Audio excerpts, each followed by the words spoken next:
Comienza Católicos en la Vida Pública.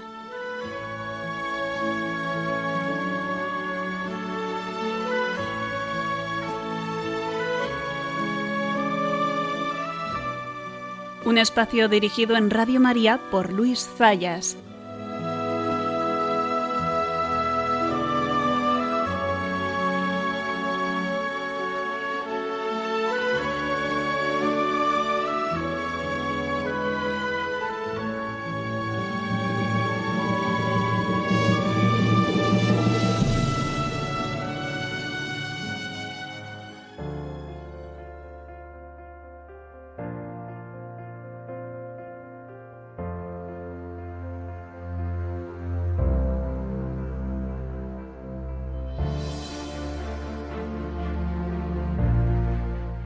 La verdad que a uno le falla la memoria y muchas veces pues no sabe bien qué temas ha tratado o no.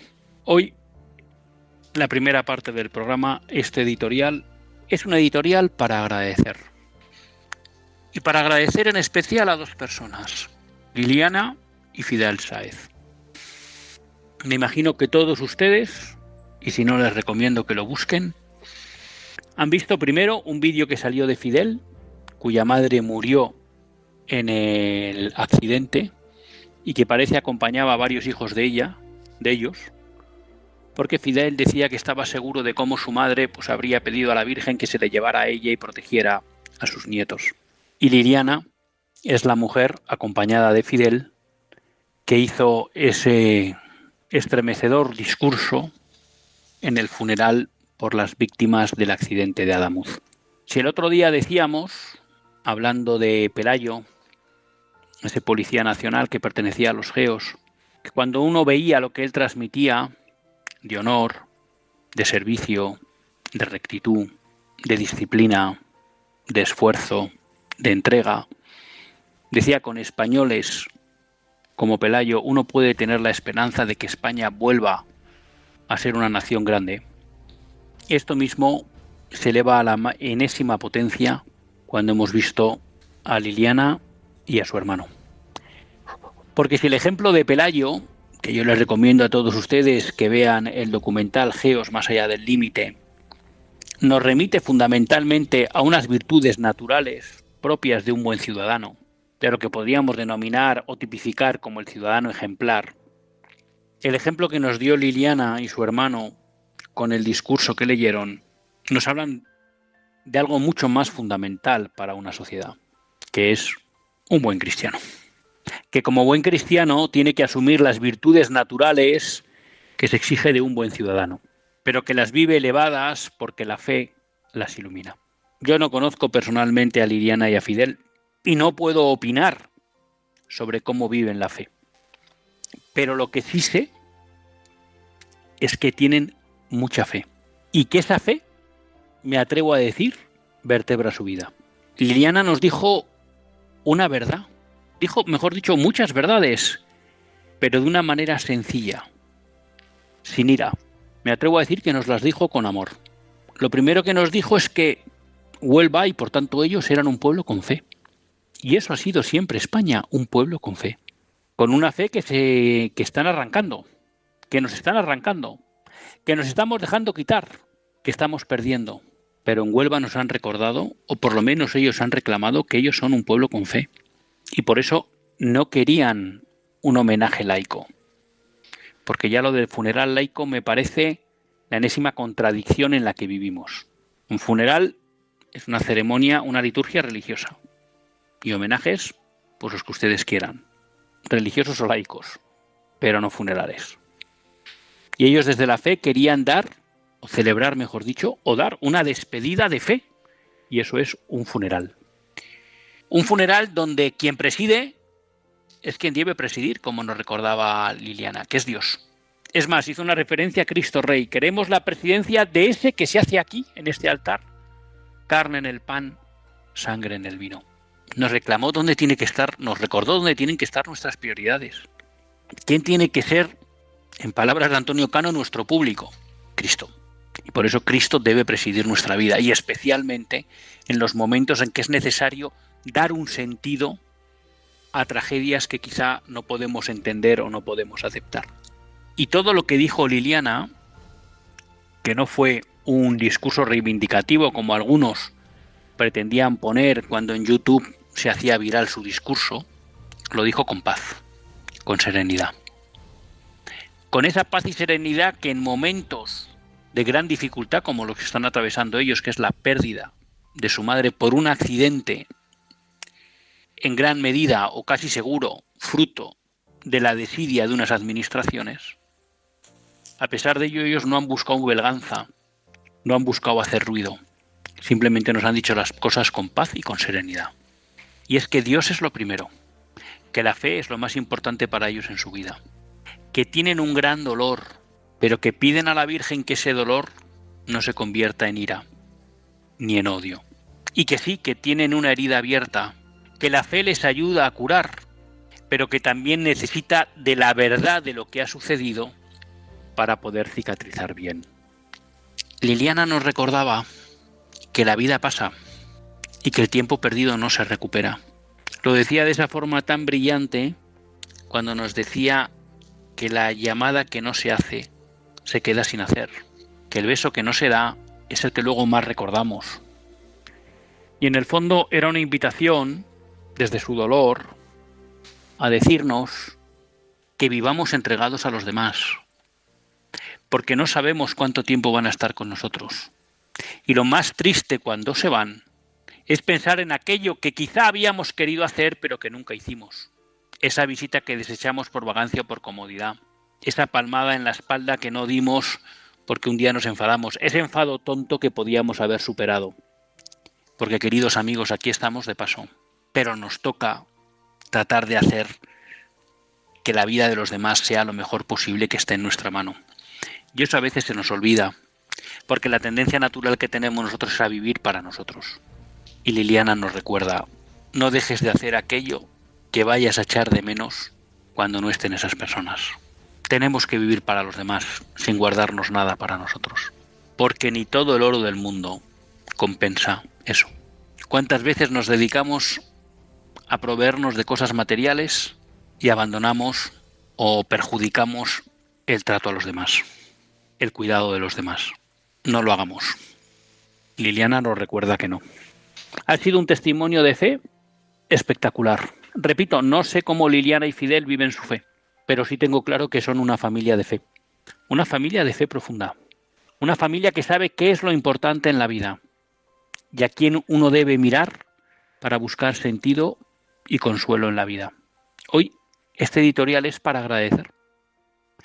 Para agradecer a Liliana y a Fidel los testimonios públicos que nos han dado de lo que es la fe verdadera de un pueblo católico como es el pueblo español.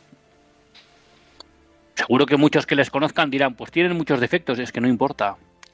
Los católicos sabemos que somos pecadores, pero que no es el pecado el que orienta nuestra vida, sino que de las caídas nos levantamos porque nosotros tenemos la mirada fija en Cristo crucificado. Y a su manera, Liliana y Fidel nos han recordado esa gran verdad. Y nos han recordado que el único que da de verdad esperanza es Cristo. Y que el mejor modo de estar acompañado en esta vida es estar cerca de María, con sus innumerables advocaciones, como nos recordaba Liliana, porque es la que nos lleva a Cristo. Como digo, gracias Liliana, gracias Fidel.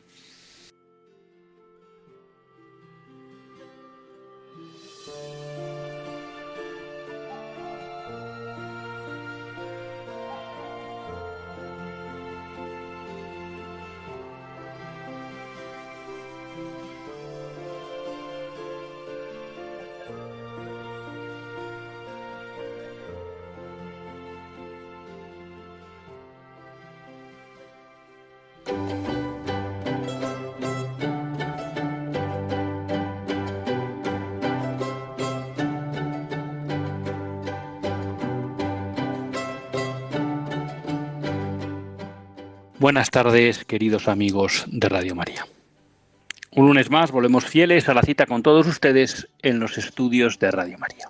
Un lunes más para hacer este programa Católicos en la Vida Pública.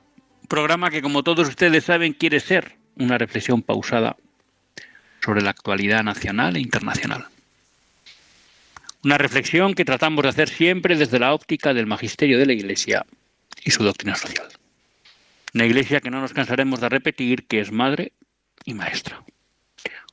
Un lunes más tiene la suerte de compartir esta hora de radio con todos ustedes, Luis Zayas, que es quien les habla.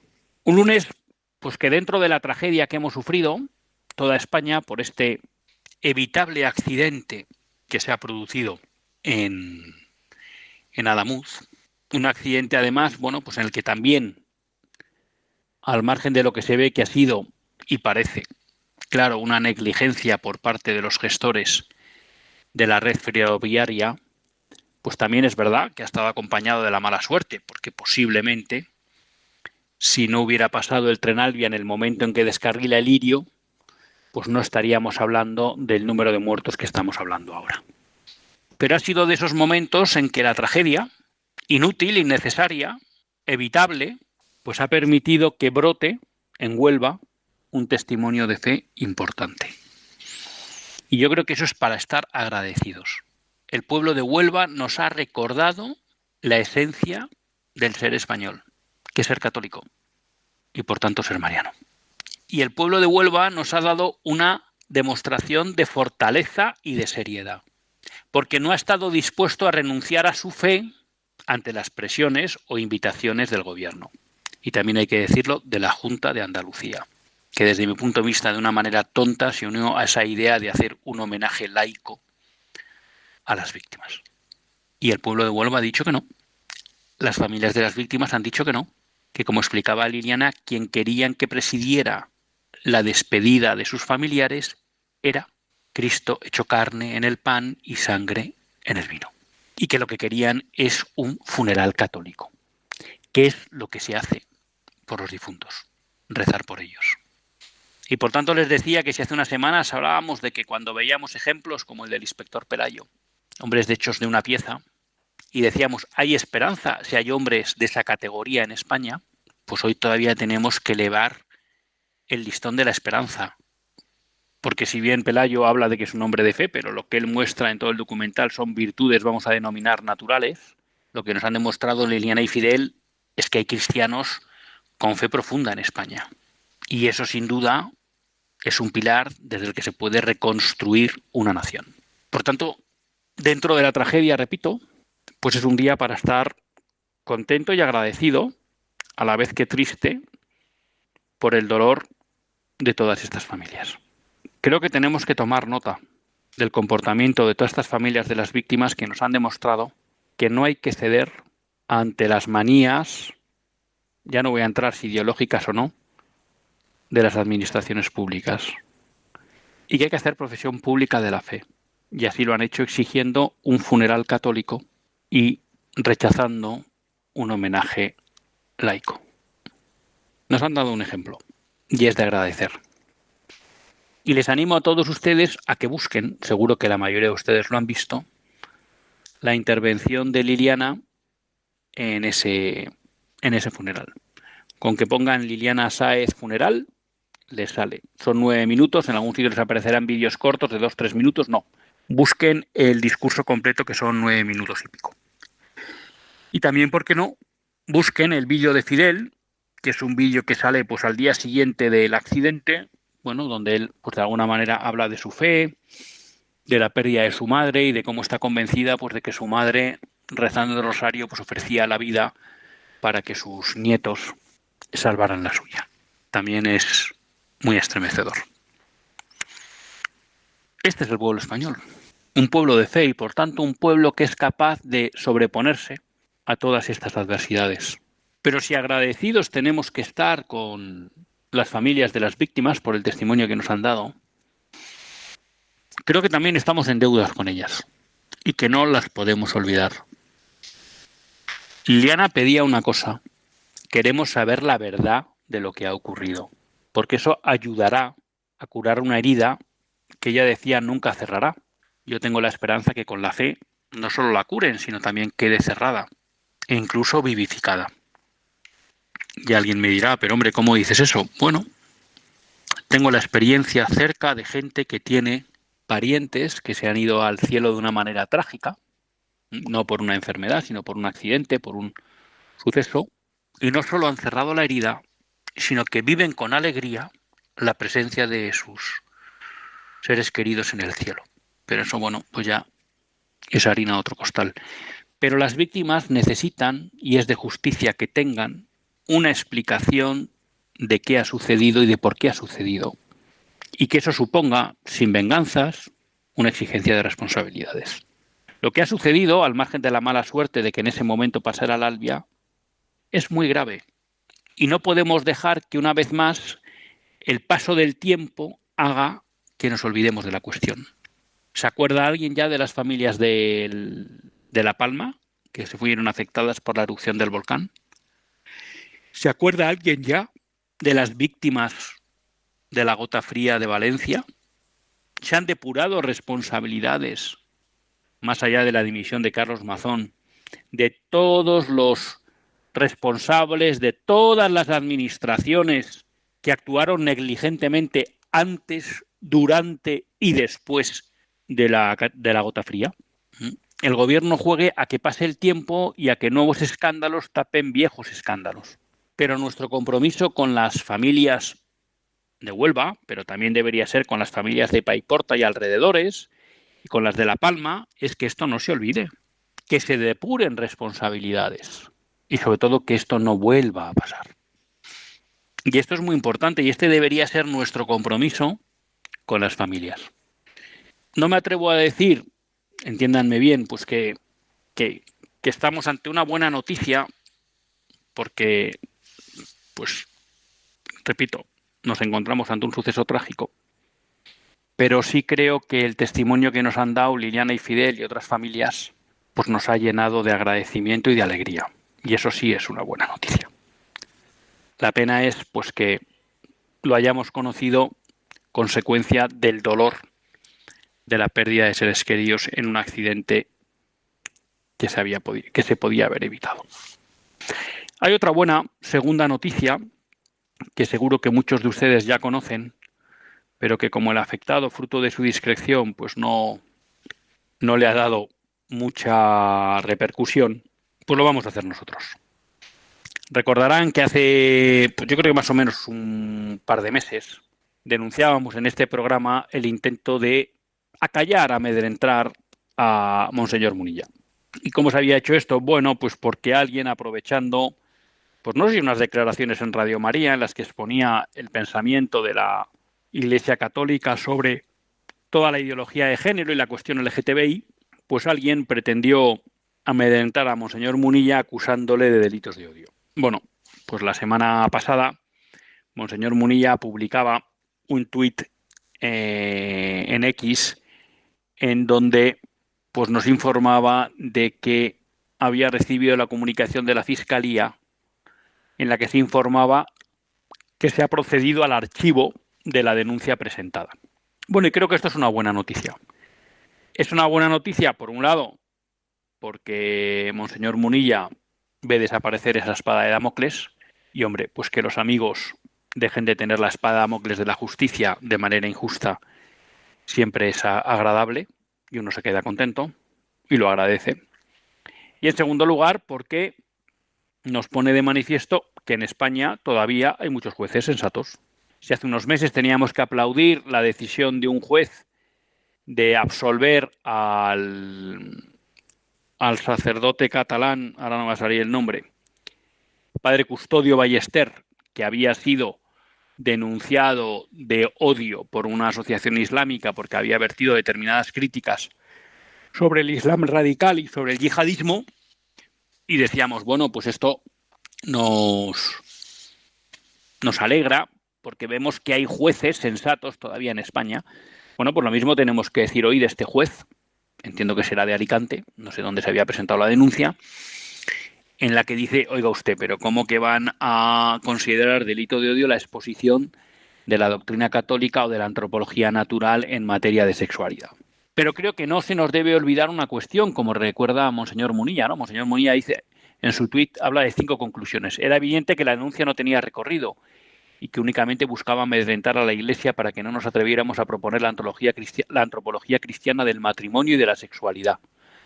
pretendiendo así tener manos libres para imponer una antropología de Estado basada en la teoría de género LGTBI. Bueno, está claro. Y esto es moneda de cambio común y lo hemos denunciado. Los delitos de odio se han creado única y exclusivamente con un fin ideológico, que es amedrentar y amordazar a aquellos que no quieren comulgar con la ideología woke, con la ideología del nuevo orden mundial.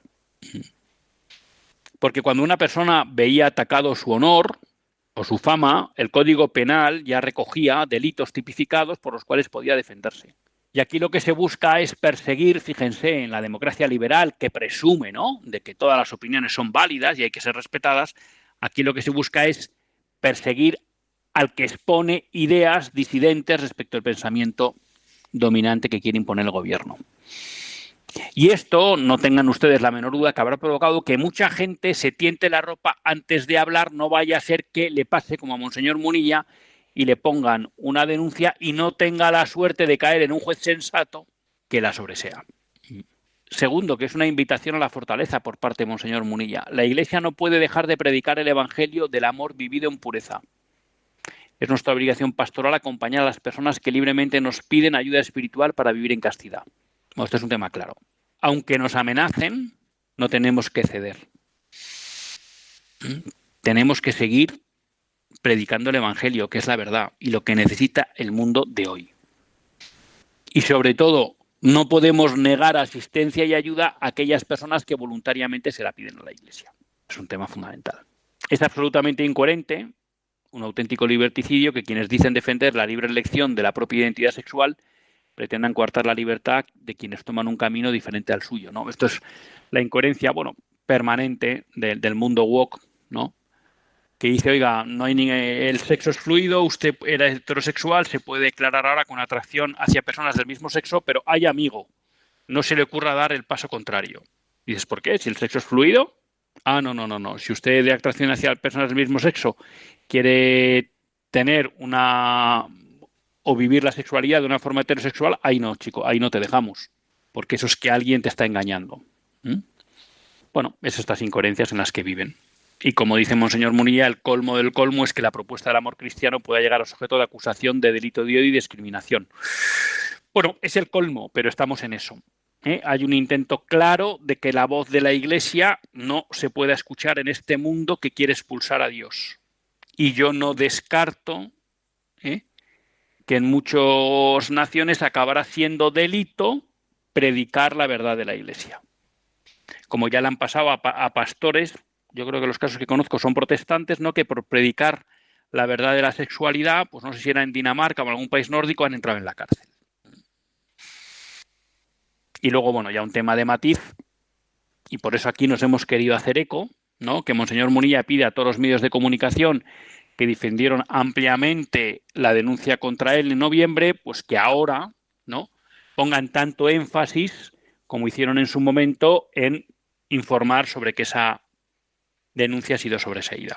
Como estamos seguros de que muchos no lo van a hacer, por eso queremos aprovechar aquí para hacerlo en Radio María y que todos ustedes sepan que en España sigue habiendo jueces sensatos y que por tanto esta denuncia injusta sobre Monseñor Munilla pues ha sido sobreseída. ¿Por qué era de justicia? Porque en primer lugar, si todos ustedes le conocen y le conocen bien, porque hoy en Radio María Monseñor Munilla nunca falta a nadie, nunca agrede a nadie, nunca utiliza frases gruesas contra nadie y a su vez es un firme difusor, divulgador de la verdad del Evangelio, que no daña sino que sana. Benedicto XVI en su famosa encíclica Caritas in Veritate nos repetía, ¿no?, nos recomendaba la caridad, tiene que ir unida a la verdad a la caridad, ¿no? Caridad sin verdad es un sentimentalismo dañino. Verdad sin caridad puede hacer daño en la forma de expresar las cosas y puede parecer una agresión. Caridad en la verdad. Y si hay alguien que es ejemplo de eso, pues es Monseñor Munilla, ¿no? Con lo cual era una sentencia que era una denuncia que era totalmente injustificada, injusta. Así que nos alegramos mucho de este sobreseimiento. Vamos a hacer una breve pausa y continuamos en Católicos en la Vida Pública. Tú eres la única verdad, más que las estrellas que hoy nos cubren. Tú eres mi única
Ahora, después de esta pausa musical, quería aprovechar para abordar ya una cuestión totalmente distinta.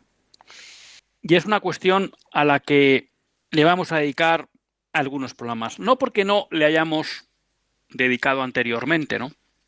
Sino porque yo creo que es muy importante y se está dando pie a mucha confusión, y algunos están tratando de aprovechar que el Pisuerga pasa por Valladolid para pescar en río revuelto. ¿Y a qué me estoy refiriendo? Me estoy refiriendo a la cuestión de la inmigración. ¿Y por qué quiero hablar del tema de la inmigración? Bueno, porque recientemente el gobierno ha anunciado que va a publicar un real decreto que ha negociado con Podemos, con el objeto de permitir la regularización, por un lado, de todos aquellos inmigrantes que hubieran venido aquí pidiendo solicitud de asilo antes del 31 de diciembre de 2025, y la de todos aquellos inmigrantes que se encuentren en una situación irregular en España y puedan demostrar que llevan en España residencia más de 5 meses antes del 31 de diciembre de 2025. Hay que decir que esta regularización, que se va a hacer vía Real Decreto y por tanto no va a pasar por el Parlamento español, ha sido pactada con Podemos y posiblemente, por lo que yo hablaba con un amigo abogado del Estado experto en temas de extranjería, pues ahora la tramitación del proyecto pues durará como mes y medio, que es cuando podemos decir que entrará en vigor esta regularización. Lo hemos dicho muchas veces aquí, y como hoy no me queda mucho tiempo, pues no sé hasta dónde podré llegar, pero ya les digo que es una cuestión que quiero dedicarle pues el tiempo que sea necesario para al menos poder plantear con cierta profundidad, ¿no? Porque aquí, y que me perdonen, y yo soy el primero que lo hago, creo que es fácil hablar con brocha gorda.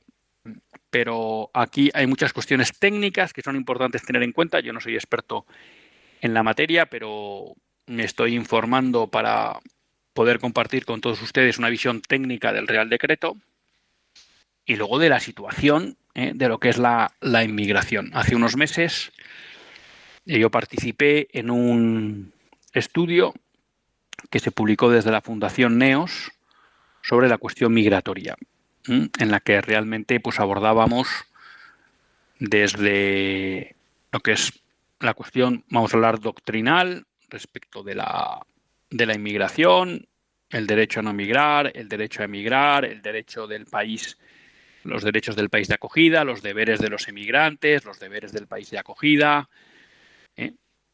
y luego se hacía todo un análisis estadístico, ¿no? Una foto de lo que es la inmigración en España. Además, esto está con datos del 23-24 porque el informe se publicó principios del año 2025, ¿no? Luego se abordó también determinados argumentos que se suelen utilizar en favor de la inmigración sobre que nos va a salvar de la demografía, que nos va a salvar la economía, que va a garantizar las pensiones del futuro. Bueno, y se trataba de analizar, ¿no? Y justificar si esos eslogans son verdaderos o son falsos. Y finalmente, bueno, se hacían una serie de propuestas para mejorar lo que es la gestión de la inmigración en España.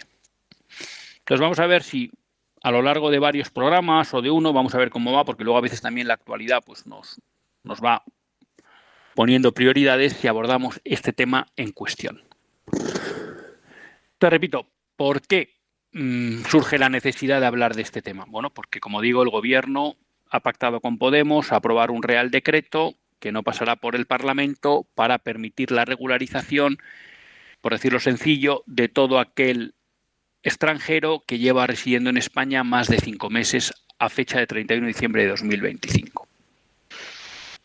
Alguien puede decir, bueno, la regularización es algo habitual en España, es verdad, lo han hecho tanto PP como PSOE. El otro día, en un artículo, pues repasaba cómo Felipe González creo que había hecho 2, y en total habían supuesto como una regularización de unos 250.000 inmigrantes. José María Aznar había hecho 3, una en el 96 y otra en el 2000 y 2001, que habían supuesto básicamente la regularización de 500.000 de inmigrantes. Zapatero había hecho una, que había supuesto prácticamente la regularización de casi 600.000 inmigrantes. Y creo que ahora les hablo de memoria, pero para el próximo día aquilataremos un poco más. Creo que esta es la primera que hace Pedro Sánchez. Esta regularización ha sido apoyada por la Iglesia y por la Conferencia Episcopal. Vamos, por la Iglesia, por la Conferencia Episcopal. Y se ha generado un debate en torno a la posición de la Iglesia. La Iglesia participó en una iniciativa legislativa popular, la Iglesia, muchas instituciones de la Iglesia, entre ellas la Conferencia Episcopal, en una iniciativa legislativa popular que alcanzó 600.000 firmas para pedir la regularización de los inmigrantes que en esa fecha estaban en situación irregular. Fue llevada al Parlamento y desde entonces, pues no se había movido ficha.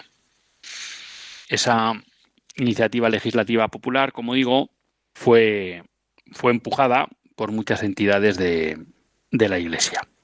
Y entonces ahora la Iglesia, cuando se ha aprobado este decreto, la Iglesia, el presidente de la Conferencia Episcopal y algunos obispos, pues han dicho, oye, esto nos parece bien. Y se ha organizado un debate.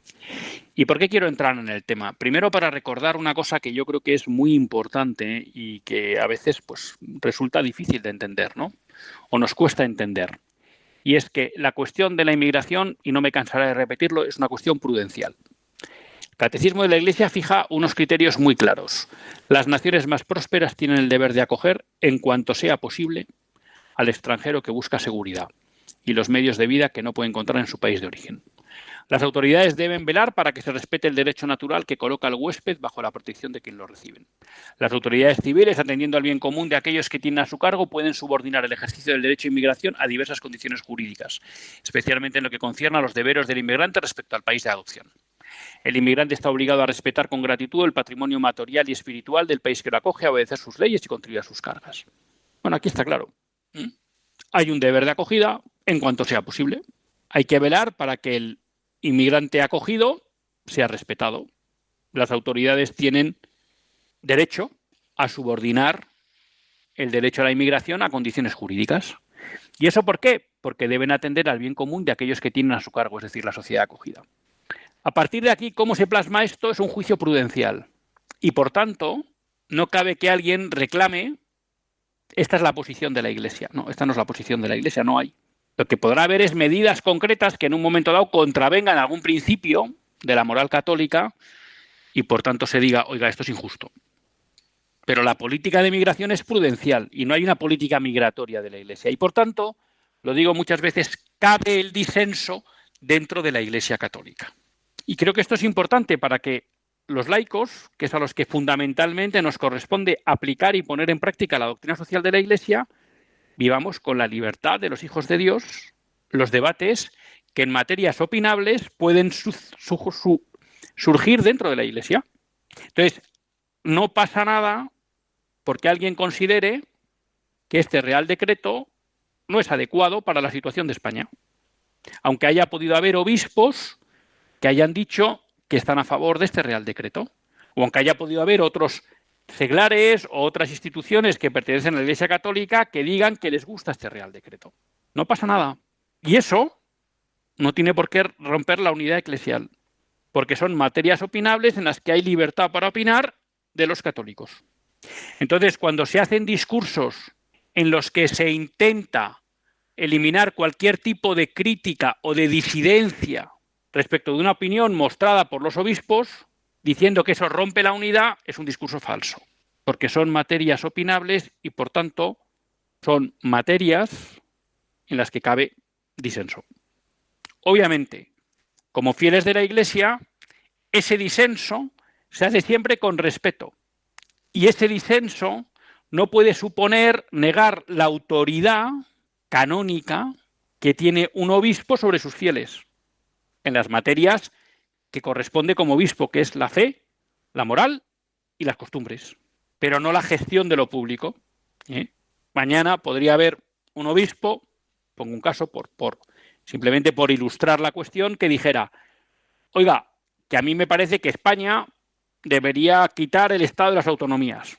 O pudiera decir, yo creo que Cataluña debería tener un mayor grado de autonomía. Bueno, pues no deja de ser una opinión sobre una materia opinable en la que ahí no ejerce su autoridad episcopal, sino, bueno, lo mismo que si un papa diera una opinión sobre cómo hay que estructurar la asistencia sanitaria en un país. Bueno, pues puede tener, es una opinión como siempre a tener en cuenta, pero ahí no está en juego el magisterio de la Iglesia. Entonces, se puede discrepar sobre cómo se debe gestionar la inmigración. Otra cosa es que hubiera alguna cuestión en la que se puede decir, oiga, pero esta práctica que ustedes han tomado es inmoral porque en estos puntos, ¿no?, contraviene la enseñanza del Evangelio. Bueno, ahí sí habría que hacer caso, si estuviera justificada ese apunte de inmoralidad de esa acción. Pero ¿cómo se gestiona la...? Entonces creo que esto tiene que tener claro, porque es un tema prudencial y hay muchos temas prudenciales. Y por tanto, que haya disenso dentro de los católicos no debe romper la unidad de la Iglesia, que es una unidad en la fe y no una unidad en la gestión de las materias opinables. Y eso me parece fundamental. Porque si no, no entendemos bien el papel que corresponde a los seglares en la puesta en práctica de la doctrina social de la Iglesia y la libertad que tienen para ello. En este programa os he explicado siempre cómo la doctrina social de la Iglesia no es una ideología. Y no es una ideología porque no tiene propuestas concretas de acción, sino que lo que plantea es principios generales de orientación. Y en tanto en cuanto uno se mueva dentro de estos principios generales de orientación, la propuesta que haga puede ser perfectamente católica, aunque contraste con la de otro católico que propone algo distinto o incluso contrario. Si nos vamos al caso de la educación, hay quienes consideran desde el ámbito católico que el concierto es un buen sistema. Hay otros que consideran que sería mucho mejor un cheque escolar. Hay otros que consideran que el Estado debería tener mucha menos presencia porque no cumple con el papel subsidiario.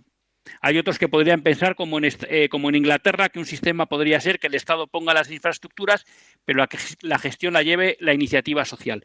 Siempre que se cumpla el principio de subsidiariedad y el derecho de los padres a elegir la educación que quieren para sus hijos, todas las propuestas son válidas porque todas son católicas.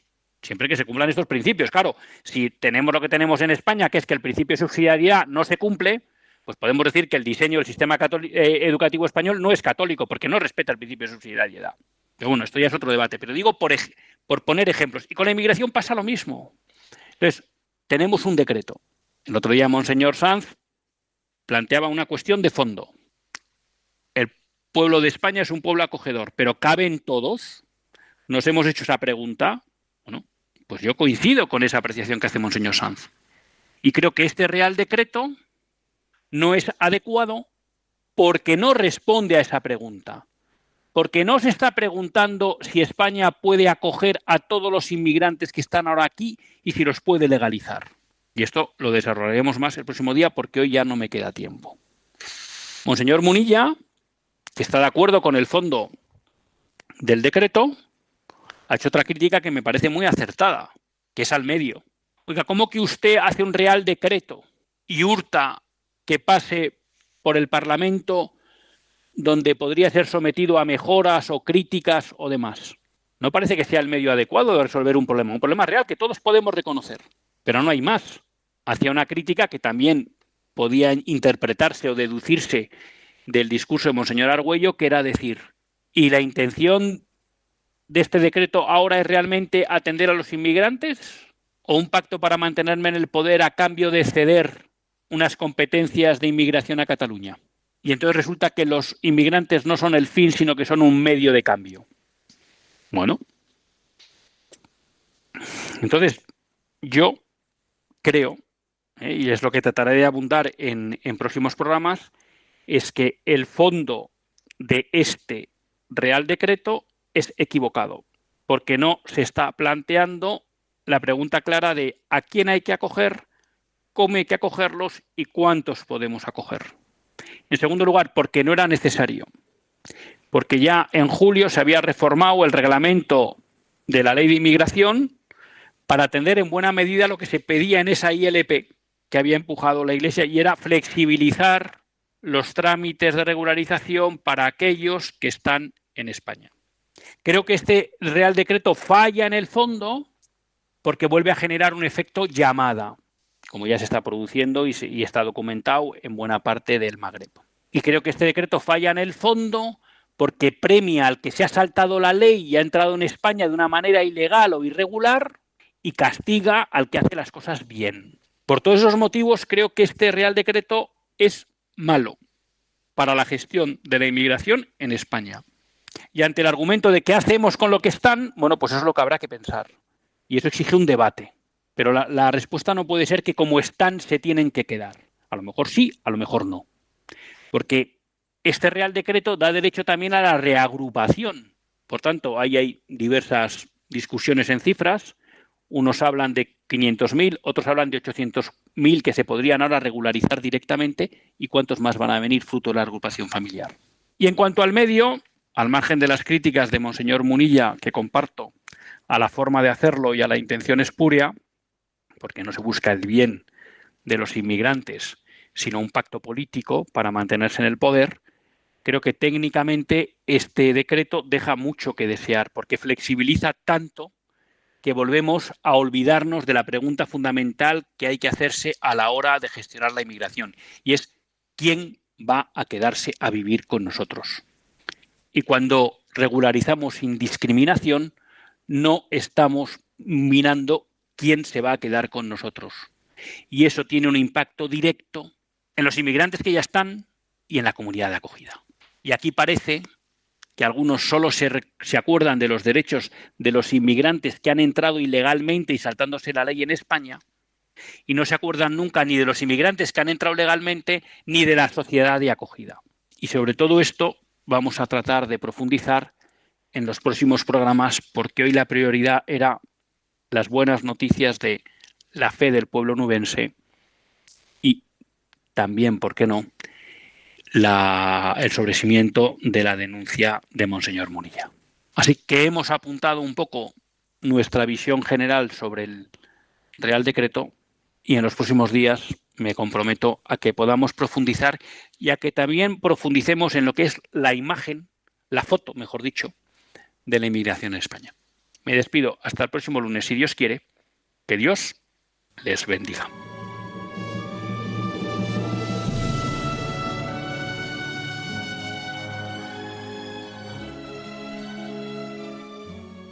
Así concluye Católicos en la Vida Pública, un programa que dirige Luis Zayas.